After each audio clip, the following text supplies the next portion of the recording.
Got any plans for Super Bowl Sunday, man? Yes, I do. The plan is to beat Tom Brady, and the Patriots dynasty ends tonight. We're going to win. Dude, what are you talking about? It's the Eagles versus Chiefs in the Super Bowl. What?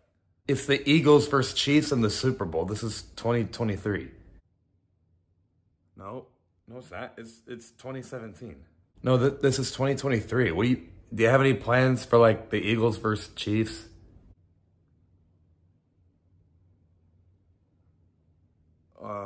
Well, then I guess my plans are like, I hope the Chiefs win because they're red. I don't know.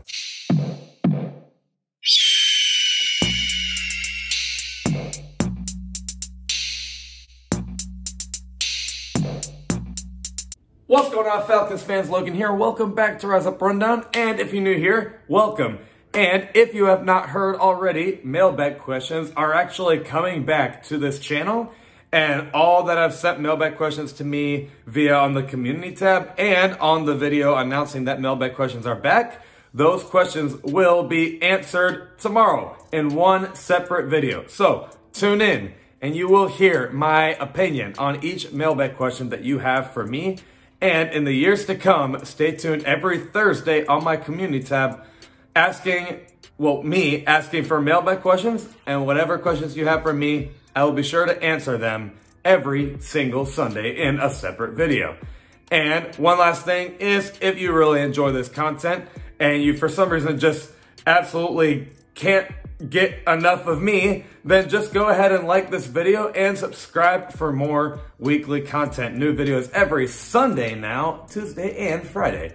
Now, by the way, speaking of content, this video originally was going to be which players to keep and release. But I didn't have as much time as I thought I was going to make that list. And I didn't want to just make a list randomly. I didn't want to just make a list of the players that I can think about at the top of my head, but not like truly think of either the pros or cons of letting those guys go or keeping them. So that'll have to be for a different time. But there is something that came to my head that honestly I kind of wish I said in my Bijan Robinson video not that long ago. And that is like, the Falcons fans should actually hope that the run game is actually not going to be as good as it was last year. That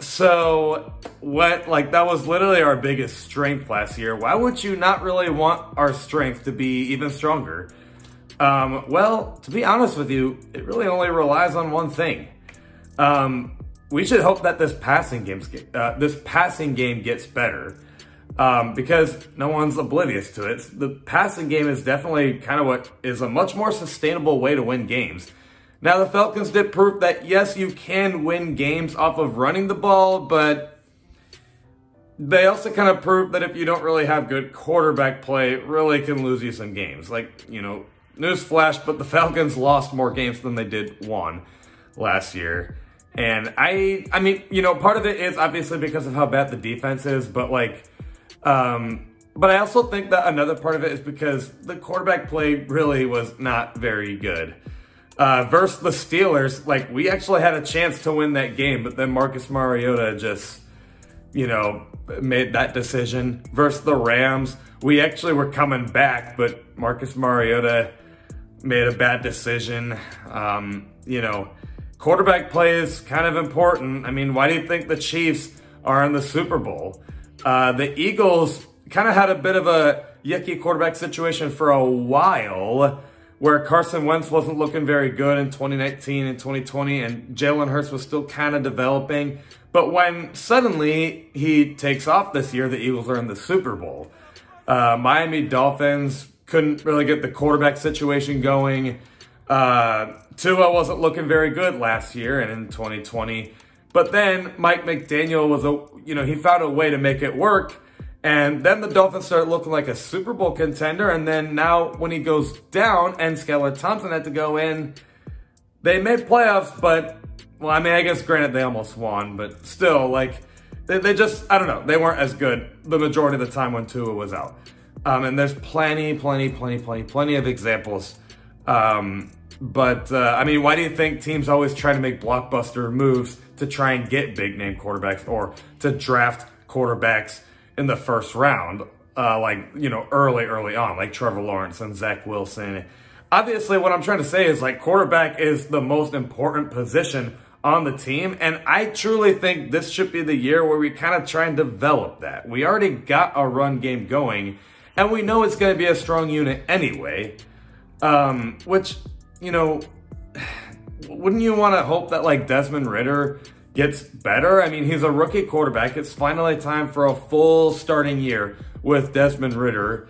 You would hope that he gets better. Now, yeah, sure, you would also hope that the surrounding talent around him gets better. And yeah, sure, like, if you drafted Bijan Robinson, he could help, but I don't know. I already explained most of my thoughts on Bijan Robinson in the last video, so I won't go over too much of it again. But I think help around Desmond Ridder can be addressed throughout the rest of the draft and not in the first round. First round should be defense, and then you can go wide receiver in the second or third or something. But basically what I'm trying to say is the Falcons should kind of pull a 2016 Falcons in a way where, like, Devontae Freeman had like a breakout year, but you shouldn't hope that he has a better year, and instead you want to hope that you can develop Tevin Coleman and kind of split the carries between those two. And it worked. And that's kind of what I'm trying to say. Like, you know, the Falcons should actually hope that they reduce the amount of times they run the ball and just improve the passing game, because I think that's a much more sustainable way to win the games. Or honestly, even if they don't stick with Desmond Ridder and go with Lamar Jackson, which I don't think that's going to happen, but I don't know. I think I've made my stance kind of clear already, is like, they should try and improve the passing game and also just get our new receivers and tight ends like Kyle Pitts and Drake London going anyway, because they're also young. Why not give them the breakout seasons that they deserve? I mean, they already did have breakout seasons, but, you know, an even better one. And that's not to diss on the running backs we have. They're awesome, but I just would like to see a little more of the passing game get improved. But that was a lot shorter than I thought it was. But let me know what you guys think in the comments below, and I'll see you guys, well, actually, I'll see you guys tomorrow with the mailbag questions being answered. And I'm excited for that. It's going to be a lot of fun, and I'm excited to bring these back. And I appreciate you all for the love and support and for the mailbag questions coming in. And I will see you guys tomorrow at 11 o'clock a.m. Eastern. Rise up.